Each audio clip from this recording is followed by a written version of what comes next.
আজকে তৈরি করে দেখাচ্ছি হালিম। সেজন্য এখানে আমি নিয়ে নিয়েছি রাঁধুনি হালিম মিক্সের একটা প্যাকেট। এই প্যাকেটের সব প্রস্তুত প্রণালী ও উপকরণের কথা লেখা আছে। এখন আমি এটা খুলে দেখাচ্ছি। এর ভিতরে একটা প্যাকেট ২ টা প্যাকেট রয়েছে। একটা মসলার প্যাকেট এবং একটা ডালের মিশ্রণ।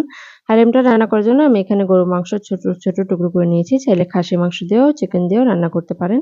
এবার আমি যে ডালের প্যাকেটটা রয়েছে সেটাকে একটা পাত্রে নিয়ে এখানে গরম পানি দিয়ে ভিজিয়ে রাখবো প্রায় ০.৫ ঘন্টার মতো।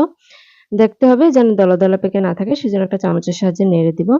এবার চুলায় একটা প্যান বসিয়ে দিয়ে তাতে রান্নার সয়াবিন তেল দিয়ে কিছু পেঁয়াজকে আমি বেরেস্তা করে নেব। হালিম রান্নায় পেঁয়াজ বেরেস্তাটা অবশ্যই দরকার। এবার ওই একই তেলে আমি দিয়ে দিচ্ছি পেঁয়াজ কুচি এবং আদা ও রসুন বাটা। এরপর আমি দিয়ে দিচ্ছি সেই হালিমের প্যাকেটে থাকা মসলাগুলো। মসলাগুলো ভুনা হয়ে গেলে দিয়ে দিচ্ছি আমি সেই মাংসগুলো। মাংসগুলো দিয়ে একটু পানি দিয়ে আমি এটিকে প্রায় ২০ থেকে ৩০ মিনিটের মতো সেদ্ধ করে নেব।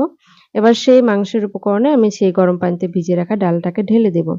এরপর আমি নেড়েচেড়ে ডালটাকে ভালোভাবে রান্না করে নেব এবং কিছু সময় যাওয়ার পর আমি আরো কিছু গরম পানি এখানে এড করে দেব। আমি এভাবে ঢাকনা দিয়ে রান্নাটা করে নেব। তবে মাঝে, মাঝে ঢাকনা উঠিয়ে নেড়েচেড়ে দেব। এখানে দিয়ে দিচ্ছি হালিমের প্যাকেটে থাকা বাকি মসলাটা।